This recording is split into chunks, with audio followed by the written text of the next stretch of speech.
So there she is, the GSXR-1000 L2, and today I'm taking her for a test ride. Come, join me.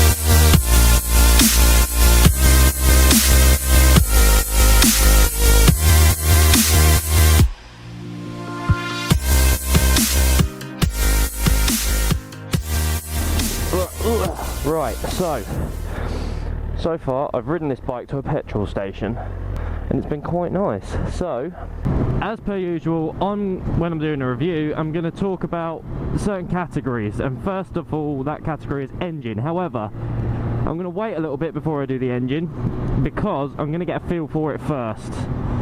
My first impressions, however. So first of all, I found you need to give it more beans to get it away from the line than you do on my 600. Now, that for me that came as a surprise. I thought, you know, bigger engine, wouldn't need as much grunt to get it going. But you do.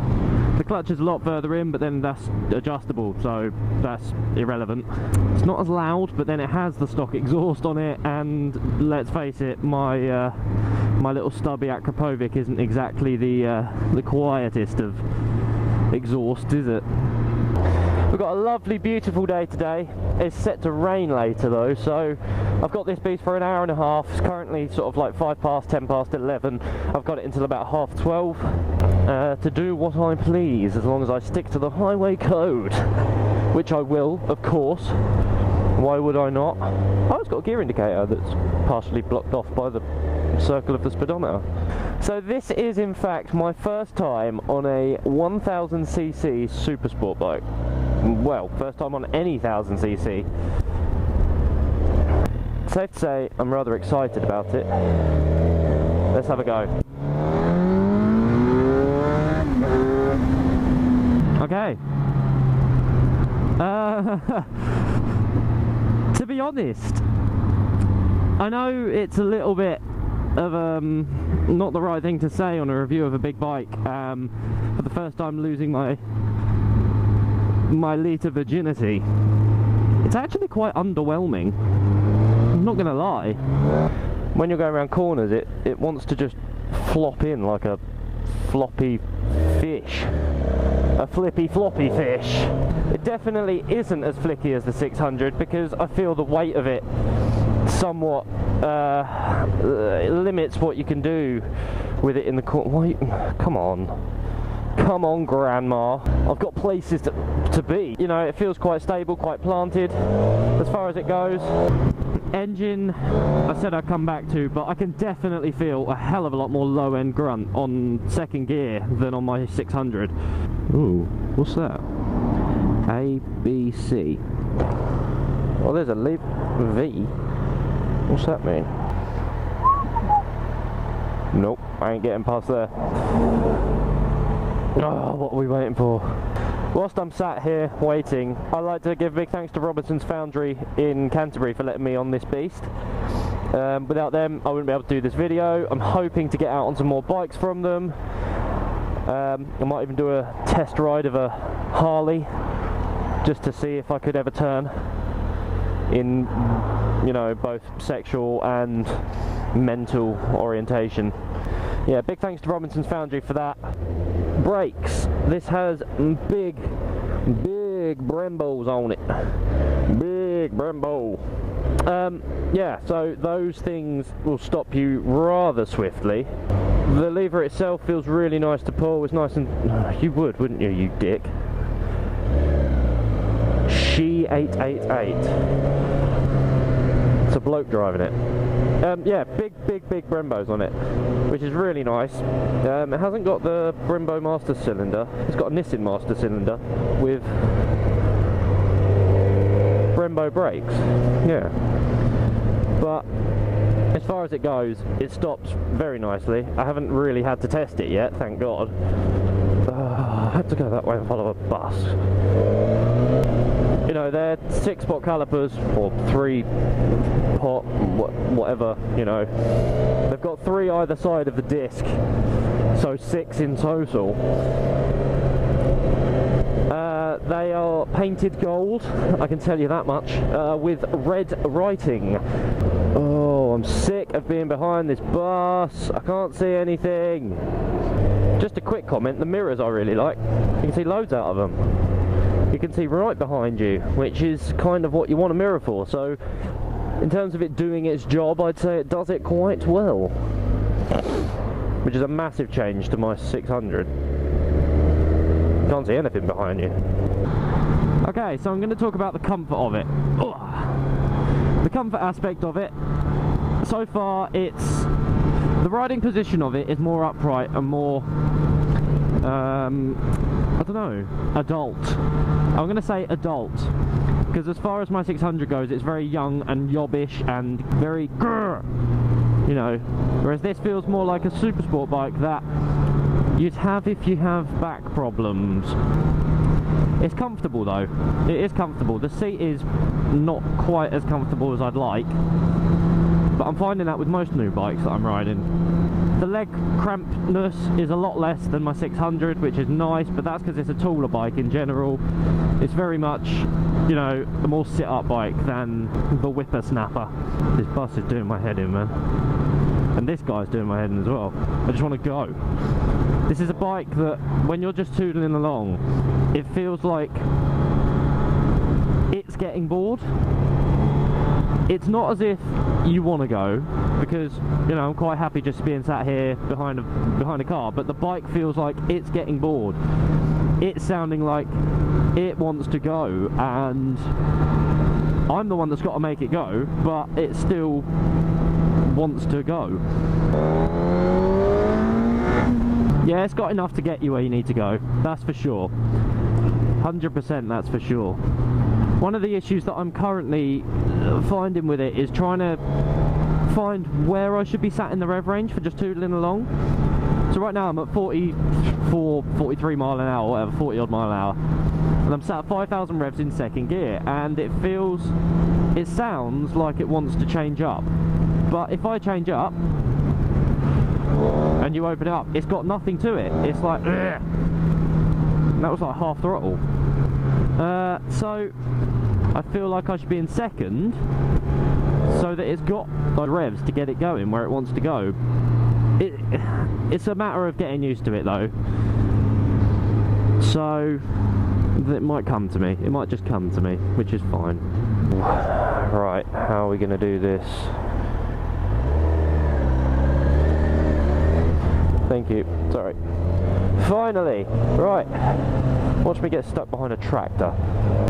There's a point that I'm trundling along at sort of like 20 mile an hour in first gear, and it feels like I want to change down again. It feels like I need to change down again, because 20 mile an hour is too slow for the bike, which can be a bit of a pain in the arse in, you know, heavy traffic. So you're filtering along, you're going to have to constantly be using your clutch,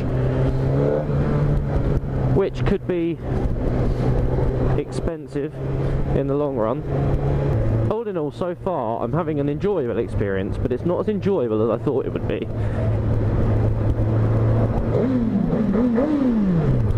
Yeah, but it does sound good.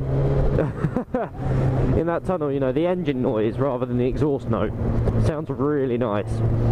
But as I was saying, riding this bike, I'm not getting the thrill that I thought I would. You know, it's my first time on a litre bike. I didn't get that buzz that I thought I would.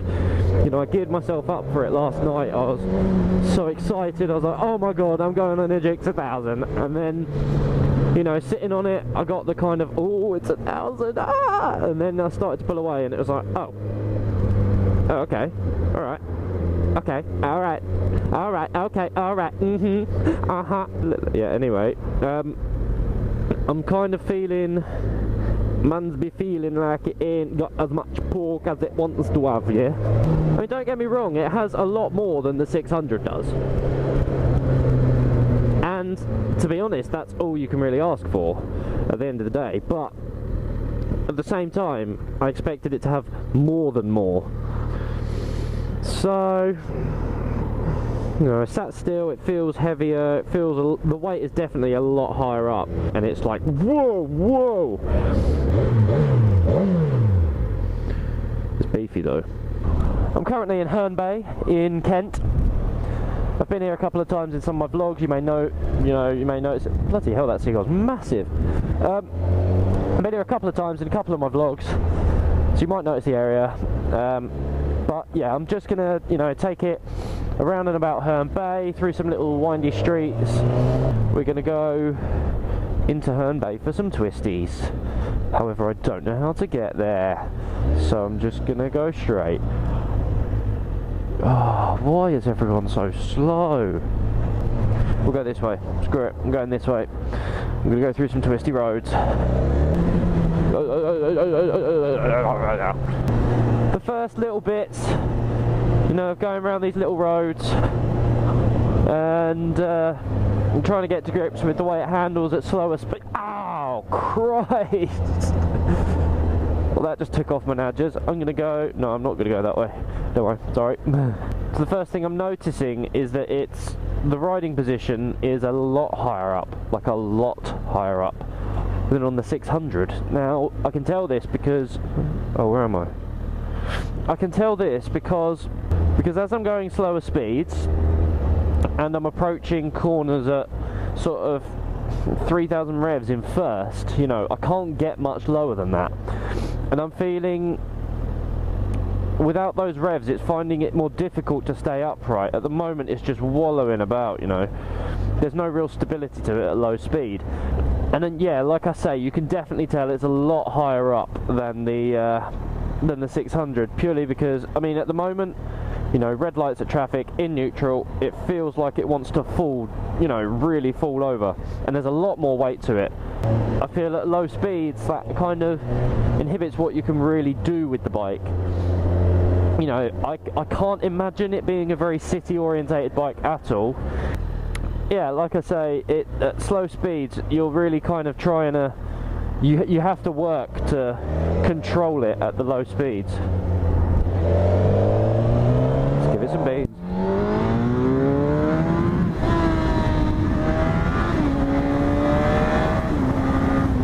Okay, so it power wheelies a lot easier, that's for sure. Getting it really high up in that rev range, the front wheel just lifted up, and I was lent as far forwards as I could be, to be fair. You know, it really has that sort of liftability of it, and that was, you know, that wasn't even full throttle, that was kind of me being conservative. You know, I'm losing my litre virginity here, come on. But at the same time, you definitely feel a massive increase in power on the 600. An extra 400 cc's, you know, I've pretty much got 2/3 of the engine on top of my 600 just in this. And that was in a straight line though, so around the corners it might be a different story, but at the moment that's what I'm saying. So going around a roundabout, it's got that kind of nice sort of stability to it. When you've got the revs up and you're going around a corner, it feels nice and stable. When you haven't got the revs up and you're going around a corner, for example at low speeds, it doesn't feel quite so stable. It feels a lot more wallowy. What are you doing? Come on. Just crashed into a curb. The least you can do is not hold up traffic. So yeah, until you're higher in the rev range, you don't really notice too much of a difference on a smaller bike than you would see on a smaller bike. In the corners, like just there, and for example here, sort of lower range, you feel it's a lot more kind of stable. You've got a bit more kind of area for, or margin of error. Alright dog, you want to fight? You got margin for error. If you're in a corner, you feel like, because it's higher up, you've got a lot more space to push it down kind of into that corner, which is nice. You feel more in control. Oh, those brakes. Oh. Just a side note, the suspension and the damping on it is just naff. It could be the way it's set up, it could be set up for the track, it could be, I don't know. You know, as it goes, every single bump I'm going over, you know, I'm losing the ability to, you know, reproduce. Which, in some people's eyes, is a good thing. But in my eyes, it hurts, and I don't particularly like it.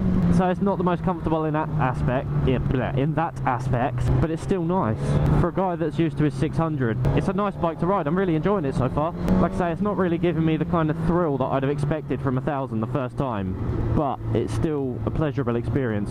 So in terms of tech, there isn't all that much, to be honest. I'm not 100% sure what some of it is. So I'm going to pull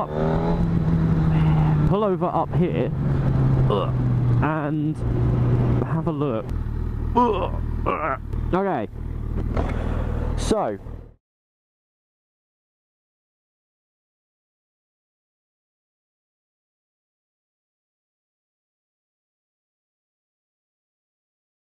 there's a tiny, I don't know if I'll be able to catch it. Down there, there's a button that looks like a V, and what that does is it changes this bit here, your gear, the bit under the gear between A, B and C, but I'm not sure whether that's trip A, B and C or power modes or what, but all in all, that's what you get. There's A, B and C. Okay, country roads, not so great on the old Nadgers. But my dear God, has it got power. I do think it needs a 0 gear though. And that sounds ridiculous, I know, but it needs a city gear. So with all sort of newer bikes, I'm finding more and more plastic all over them, and you know, on the older bikes it's all metal, and it's probably a weight reduction thing and whatever, but it feels less premium. So I'm sat on this bike and there's a massive plastic bit just on the front of the tank, there's plastic surrounds on the clock, there's plastic on the sides, there's plastic, you know, everywhere. Every single little thing is plastic. There's plastic carbon covers on the mirrors, and it just feels tacky. It feels like, I don't know, it's just novelty. It makes up for it with its, you know, its performance, its power, its handling, its, you know, reviness, its everything else. I just feel if they put a little bit more effort and maybe money into making it look a bit less tacky, then you'd have a much more pleasurable experience. You know, it's meant to be the flagship. You don't want to be sat there looking at all the, you know, this, what is that? I mean, that carbon is, it's horrible. It looks naff, and it just doesn't feel premium. You know, riding this bike, it doesn't feel like a premium bike to ride. It doesn't feel like Suzuki's flagship of 2012. It doesn't feel like a GSXR-1000 kind of, you know, you don't get that tingliness. With this, I don't feel special. It feels almost like just another bike. I'm going to get a KFC, and then I'll get back to you. Indication would be nice, you old prick. Turning circle's quite good as well.